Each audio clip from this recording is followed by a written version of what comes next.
Hello dear students, welcome to KSM tutorial. आज आम दशम श्रेणी माध्यमिक व्याकरण बही पंचम अध्याय छंद अलंकार छंदर प्रश्नावली नंबर 1 रु 10 जाए आलोचना करिबा।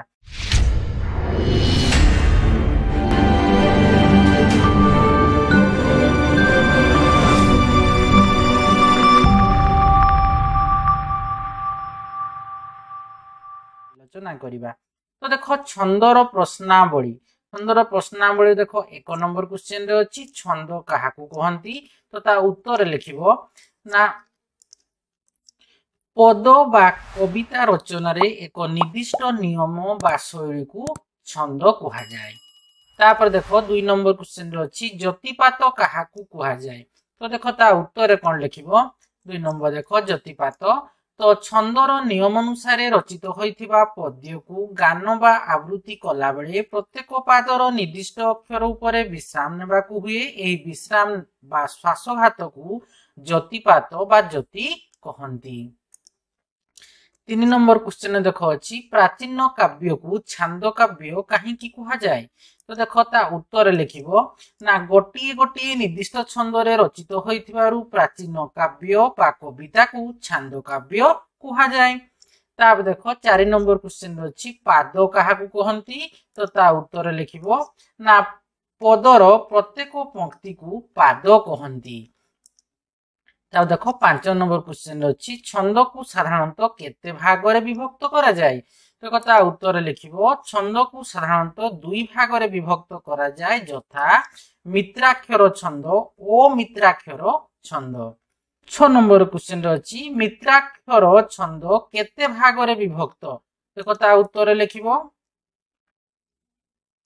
6 नंबर ना मित्राक्षर छंद 3 भाग रे विभक्त यथा पूर्ण मित्राक्षर, सेकेंड टा होची अपूर्ण मित्राक्षर, थर्ड टा होची एकांतर मित्राक्षर।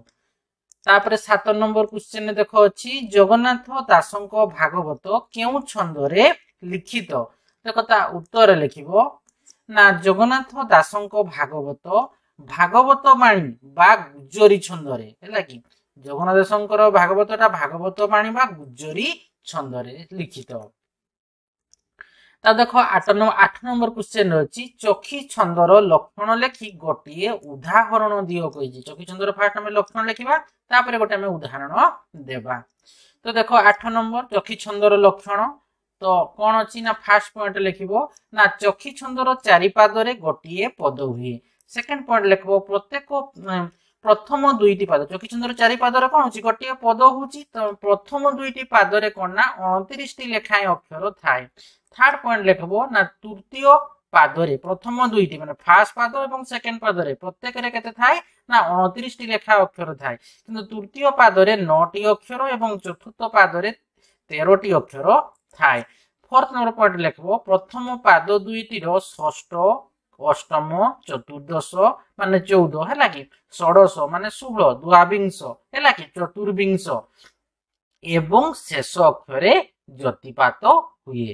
ताप देखो 5 नंबर पॉइंट रे कोन लिखबो ना तृतीय पादर षष्ठ और शेष अक्षर रे एवं चतुर्थ पादर षष्ठ अष्टम और शेष अक्षर रे ज्योतिपात हुए। तो एइतिला चखी माने चखी छंदर तार लक्षण। तो गोटे उदाहरण में नेबा।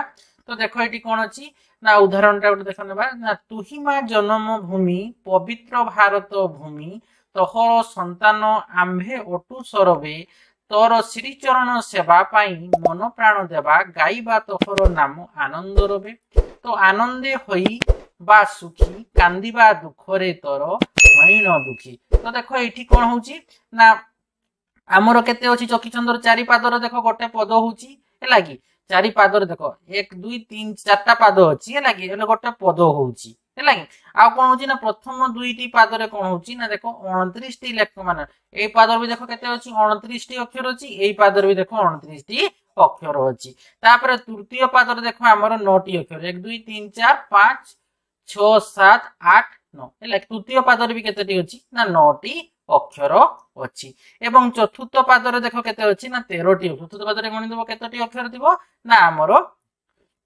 13 टी अक्षर थिबो। तो प्रथम पाद दुईटी रो देखो षष्ठ प्रथम पाद दुईटी रो षष्ठ अष्टम चतुर्दश एवं षोडश द्वंश चतुर्विंश और शेष अक्षर ज्योतिपात होउची। तो एटा देखो जानि परबो बुझी हला। तापर देखो 9 नंबर क्वेश्चन अछि शारदा दासଙ୍କ महाभारत केउ वृत्तरे रचित। तो देखो ता उत्तरे कोन लिखिबो लाइक 9 नंबर ना शारदा दासଙ୍କ महाभारत दांडी वृत्तरे रचित बुझी हला। तो देखो तुमरो एठे केते 9 नंबर गला। तापर देखो 10 नंबर क्वेश्चन रे कोन अछि देखो 10 नंबर क्वेश्चन रे अछि निम्नलिखित पद्यांश गुडिकर लक्षण निर्देश पूर्वक छंदर नाम लेख। कोरे अछि देखो क्षमा सागर पीतवास क्षमिले बलराम दास। तो देखो एठी हमरो प्रथम जो हमरो देखो दुईटी पाद अछि हे लागि। तो देखो एठी गोटे पाद एटा गोटे पाद तनो दुई पाद रे एठी कोन होछि गोटे पद होछि बुझी हला। तो देखो एठी हमर प्रति पादर हमर प्रथम पाद और द्वितीय पादर हे लागि दुईटा पाद जेहेतु दुईटा पाद रे हमर गोटे पद होइछि कि नै क्षमा सागर पीतवास ये गोटे आमर पाद एवं क्षमिले बलराम दास ये गोटे पाद तनो ये दुईटा पाद मिसले गोटे पद हैला।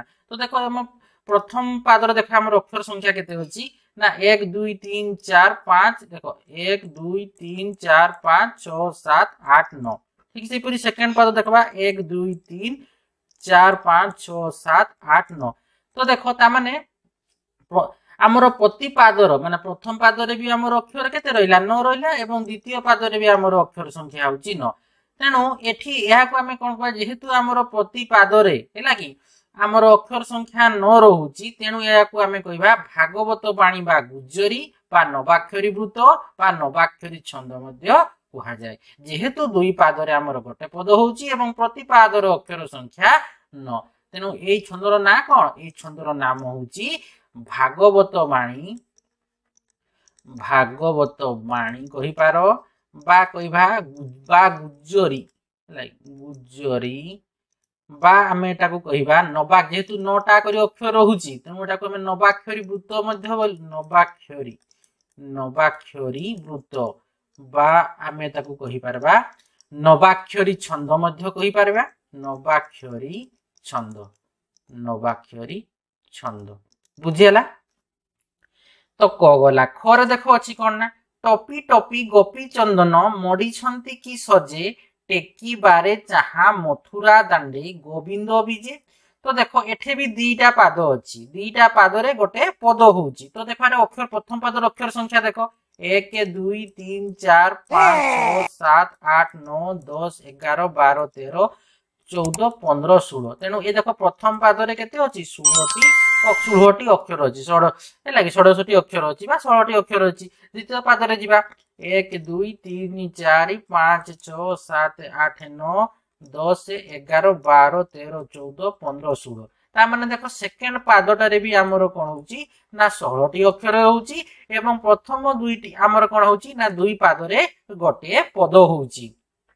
प्रथम पादरे भी 16टी अक्षर द्वितीय पादरे भी 16टी अक्षर रहिची तेनु जेहेतु 16टी अक्षर रहिची दीटा जक पादरे हैला कि हमर दीटा पादरे गोटे पद होउची तेनु एटा को हमें कहबा रामकेरी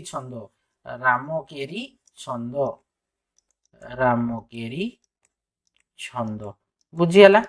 तापर देखो गोरे अछि कोन ना मंगळे ओइला उषा विकच राजीव दृषा जानकी दर्शन तृषा हृदय बही कर पल्लवे निहार मुक्ता धरी उपहार सतींक बास बाहार प्रांगणे रही कलकंठ कंठे कहिला दर्शन दियो सती राती पाहिला। तो देखोटा तुमरो साहित्य बही रे भी अछि एटा हैला कि साहित्य सिंधु बही रे हमर कोन जे मंगळे अहिला उषा जो हम पढुतले सेठी अछि सेठोटा को उद्धृत कराइछि।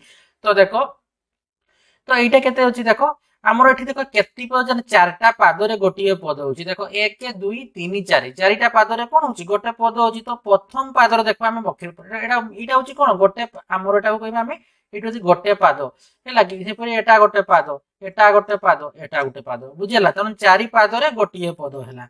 तो देखो तो एटे प्रथम पादरे देखो अक्षर संख्या गणिबा 1 2 3 4 5 6 7 8 9 10 11 12 13 14 15 16 17 18 19 20 21 22 23 24 25 26 27 28 29 ता माने एठी 29 टा अक्षर रहउची 29 टी अक्षर रहउची प्रथम पादरे द्वितीय पाद को जीवा एटा देखिबा 1 2 3 4 5 6 7 8 9 10 11 12 13 14 15 16 17 18 19 20 21 22 23 24 25 26 27 28 29 तो एठी भी हमर रहउची कोन ना 29 टी अक्षर रहउची ता माने प्रथम पाद रे 29 टी अक्षर एवं द्वितीय पाद रे 29 टी अक्षर तृतीय पाद को जीवा 1 2 3 4 5 6 7 8 9 तेणु तृतीय पाद रे हमर 9 टी अक्षर रहिची एवं चतुर्थ पाद को जीवा 1 2 3 4 5 6 7 8 9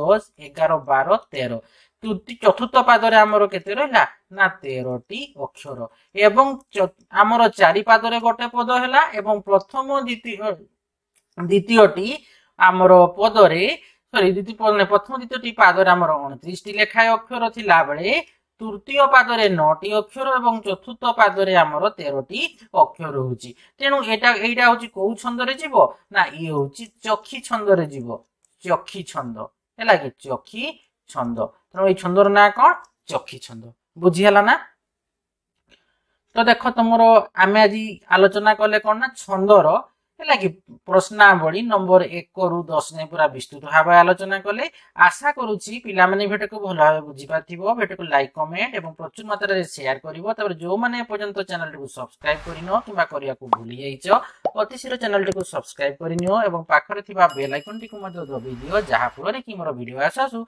तम पाख को आगो नोटिफिकेशन पळैबो थैंक यू।